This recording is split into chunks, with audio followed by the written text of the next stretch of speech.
Greetings from Tokyo, my dear friends. This is Daisuke, and I very much hope that this video finds you well and in very good spirits wherever you are in the world.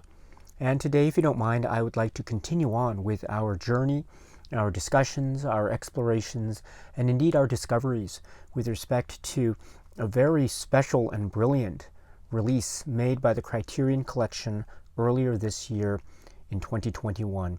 And this release has been given spine number 1082, and it is a collection of works from the great filmmaker and artist Marlon Riggs, and it is right here. The set is called The Signifyin Works of Marlon Riggs. This is the Blu-ray set, 2-disc set, and as we know, there are a number of works as well as supplemental features that are devoted to the filmography and the legacy of the art and life of Marlon Riggs. Today I'd like to focus on one specific work that is included in this particular set. This work is from 1993, and it is perhaps classified as a short work in terms of its running time. It is about a little bit less than 40 minutes total. It is still a very undeniably powerful and a very thought-provoking work on an incredibly personal and intimate scale that captures something very powerful and very incredibly moving in terms of the portraits that are portrayed here. This work is from 1993, and the title is Non, je ne regrette rien. It is oftentimes referred to in English as well as No Regret or No Regrets. I think it can also be referred to in English as No, I Regret Nothing. But in any event, the title is Non, je ne regrette rien. I mentioned that this is a portrait or a series of portraits of individuals on a very personal and intimate nature. Indeed, that's the case, because this work is in essence a gathering of various excerpts or interviews with these individuals one-on-one, and they are speaking to us again about very personal, private details of their lives and of their situations in this particular given moment. They are also named too in the film itself. They are Asoto Saint, Joseph Long, Michael Lee, Donald Woods, and Reggie Williams. And Marlon Riggs has these gentlemen speak to the camera and thus to us, the viewers, speaking to us. And they are sharing with us their experiences with and confronting the difficulties and also the challenges that are related to and relevant to their particular situations. Now, each of them is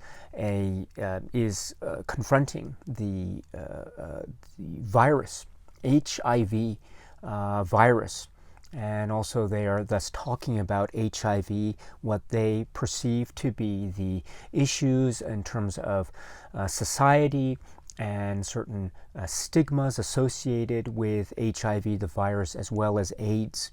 And this is a very serious and significant topic in conversation that each of these gentlemen is providing to us. And they are talking to us as well about their own identities, about who they are. They are, each of them, expressing themselves in terms of how they feel about their sexualities and their identities and their relationships with other people, including their family members, their intimates, loved ones, and people that maybe their close circle of friends, etc., their close-knit community, and how these communities and relationships are either further strengthened or perhaps even challenged because of their medical situations. And so each of these gentlemen, these individuals, are speaking to us again in the very personal and direct way about each of their specific situations. And they're also talking about their identities in terms of their race and also in terms of their sexuality. For example, a Soto saint who has this very this incredible demeanor about him as he is speaking. He refers, of course, to the stigma of HIV and AIDS. He talks about it in the context of, for example, where he comes from. He mentions his background coming from Haiti, and maybe there were situations that he experienced when he was young, growing up, where this was a topic that perhaps was avoided.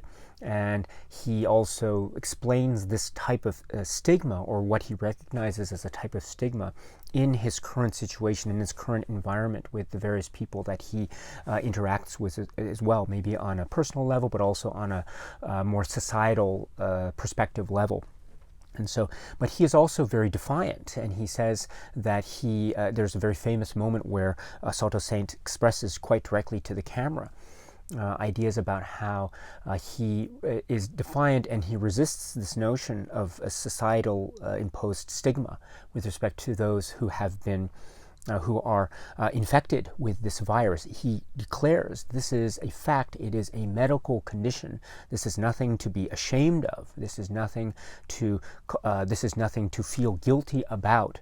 And so he resists and he defies and he is standing up against that type of stigma-based externalized viewpoint with regard to people like himself who are dealing with this type of medical condition or infection, this virus infection. And then in that vein, he talks about how this situation or state has affected his view of himself and also his view of his sexuality as well. And he acknowledges himself, as Soto Saint does, that his sexuality is a very important and key part about who he is. And I think that's a really wonderfully honest and a refreshingly honest way to present it, because yes, indeed, sexuality is a very key and fundamental component about who we are as individuals, as human beings, and about how we relate to each other. And so Soto Saint really acknowledges this very well in the statements that he gives throughout his component of this particular film. And yet there are other individuals who are expressing their own personal and detailed backgrounds about how they are dealing with their particular condition with HIV, and how it has affected, again, their own viewpoints on themselves and their identities and their sexualities. Now, for instance, there is another gentleman who's speaking, Michael Lee, and he speaks about, for instance, how when he first heard about how he became infected, this was something that was very difficult for him to deal with, and he acknowledges this, and how he tried to turn to places for solace and comfort. Maybe there was a religious aspect that he was turning to. And he acknowledges, too, that there was a time where perhaps he felt shame and he himself felt guilt towards himself. And about that was the reason why he ended up becoming, or what ended up happening to him ended up happening. So that was his mindset for a period of time after he received this news. And then it was only later, Michael Lee says, or he reveals to us how he was able to acknowledge this as part of his particular situation, and how he is able to deal with this one day at a time. And one very important aspect that Michael Lee and others, I think, are expressing in terms of how they are dealing with this is by the act of expression. self-expression, the act of speaking and acknowledging this. And furthermore, there is, I think, such a powerful way in which they are speaking, not just to us, but to the camera, and to that's some, in the form of this film that will be embodied and preserved forever. And so that is a very powerful statement. It is something that I think is an act of bravery on the part of Michael Lee and the other individuals here. And he does, as I say, acknowledge how there is a moment of feeling loss and confusion and guilt and shame, but then the act of speaking, and by extension, this act that he is expressing right now as we are watching him tell his story. This is something that is very liberating for him. This is a fundamental aspect to how he is able to deal with this situation. This is a very powerful and moving aspect of this film, and indeed of the works of Marlon Riggs himself. If we recall from other works like Tongues Untied, one of the key fundamental aspects of that work was this notion of silence being a type of barrier. But then one of the fundamental steps in a type of feeling of liberation is the act of expression, self-expression. This is a liberating act. Well, here in Non, je ne regrette rien, we see this act of liberation, freeing these individuals in their own ways, and they're telling us their stories, their intimate details of their stories, is itself an act of liberation. And I think that's what Michael Lee is embodying when he is speaking in this way. It is so powerful, very powerful. And I should mention too other individuals that are featured. For instance, Reggie Williams, he mentions the idea about how this aspect of himself and HIV, how he communicates this, or how he chooses to communicate this with other people around him, especially being a public figure, or to be maybe more general, how to talk about this with other people. This is another very, in many ways, challenging component in the lives of these gentlemen. For example, Reggie Williams. And so he says very directly and very honestly, this is something that he acknowledges is part of who he is and how people also regard him. So he acknowledges it in that way. And that also is a type of act of self-expression or liberation, as Reggie Williams expresses it. And then there are other people that are featured here as well. Joseph Long, he is the gentleman who has, I understand, the bow tie, and he mentions that he was in the closet in terms of his own homosexuality. He was in the closet and he didn't come out until there were certain circumstances that involved him discovering that he was infected with HIV. And so this led to certain circumstances where he was trying to deal with the situation. And he mentions this too. He says, Joseph Long says in one of the parts of his interview, he says he didn't want to be someone who, if heaven forbid, he were to pass away due to complications of HIV, he did not want to pass away alone and silent and angry, because he observed perhaps other people in his community who perhaps very sadly and tragically had that type of situation in their lives, but they couldn't speak out. They couldn't find anyone for a type of support. Well, Joseph takes that, and he says in the interview, in this excerpt, he says he did not want that to happen to him. And so he reveals how he wanted to have a type of support, and he was very involved, for instance, in his own church community and organizations. And so he spoke with his pastor, and also that meant coming out as in terms of his own sexuality. And so this is something that he reveals as a type of almost paradoxical element of his own story, which is that it was his situation, medical situation, that had him reveal his sexual orientation, and thus he felt in that way liberated. And of course, he's dealing with a very serious medical condition, of course, but he's also saying too that upon this self-expression and finding people and finding other people within his community who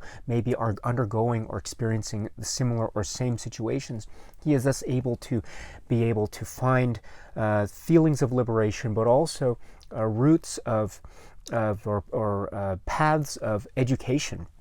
And this is very important too, how he thinks or how his views of human sexuality, physical sexuality, is his condition something that will forever permanently affect the ways in which he expresses in physical and emotional terms of his sexuality, or is he able to find ways to express this and to show these modes of sexual affection in ways that are still safe? And that's what he says, the practicing of safe sex, etc.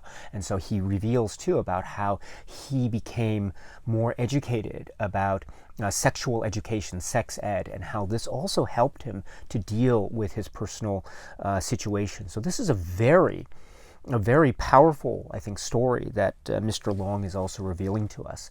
And then also there's Donald Woods.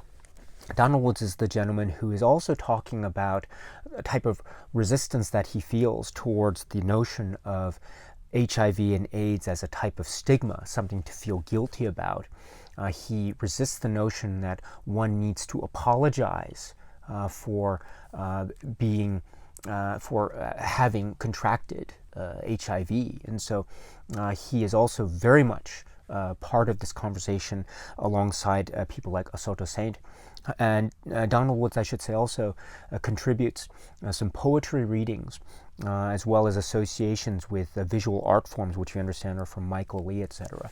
And so he also is exercising this notion of expression and how important expression is, especially dealing with issues of racism and homophobia.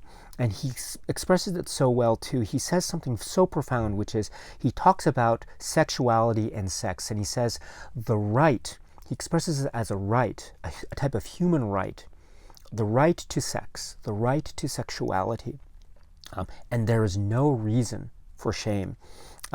This is really very powerful, because what it really indicates is, again, the idea that sexuality is such a key component of human interaction, human communication, human identity, the humanness of us.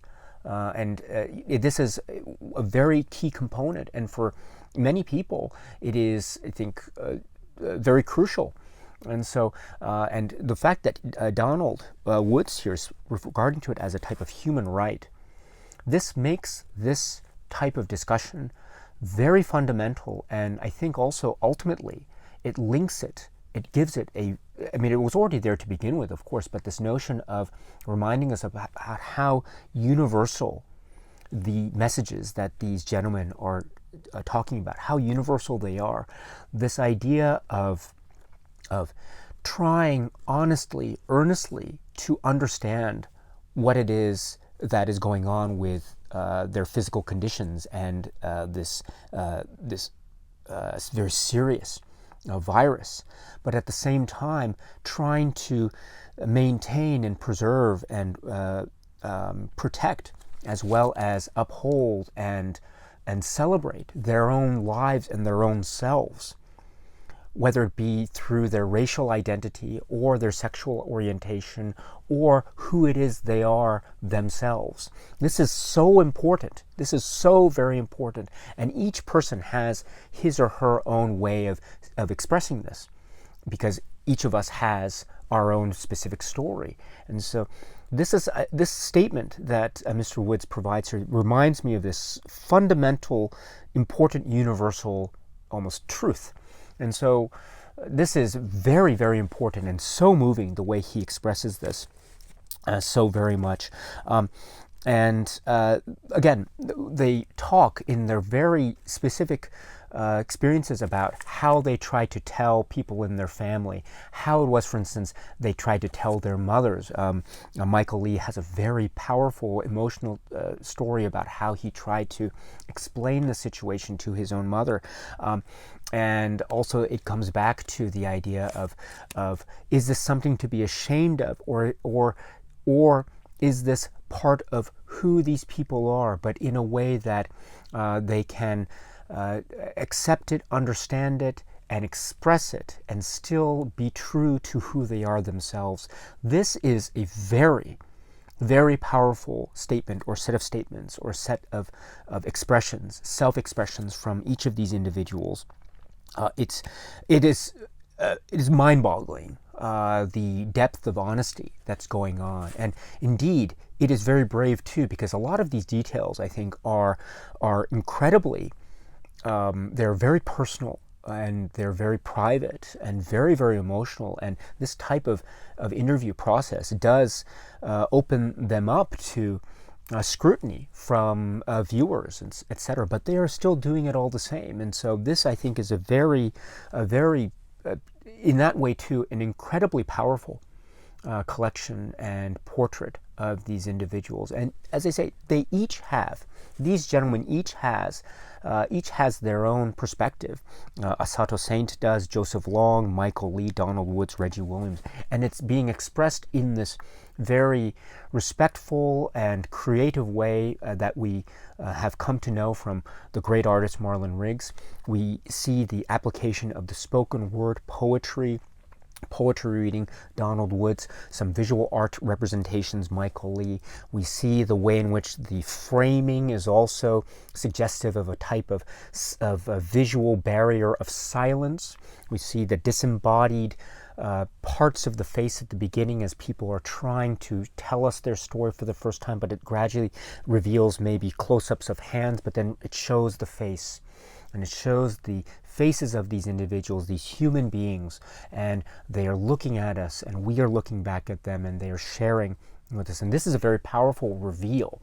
And again, this is the way in which Marlon Riggs uses the visual medium to give us these incredibly powerful metaphors that are so direct, and they are metaphor, but they're acting as metaphors at the very same time as we are getting these truly direct expressions of self. And so the metaphor becomes the directness, in a manner of speaking. So this is a very powerful example of the Marlon Riggs filmography and style and grace and beauty, and the respect that he gives to the people that he's talking with, giving them the space to tell us their story, and also giving them the means by which they can express themselves. And my goodness, their expressions and their statements and their willingness to share with us, each of them, something about themselves, is truly remarkable and powerful and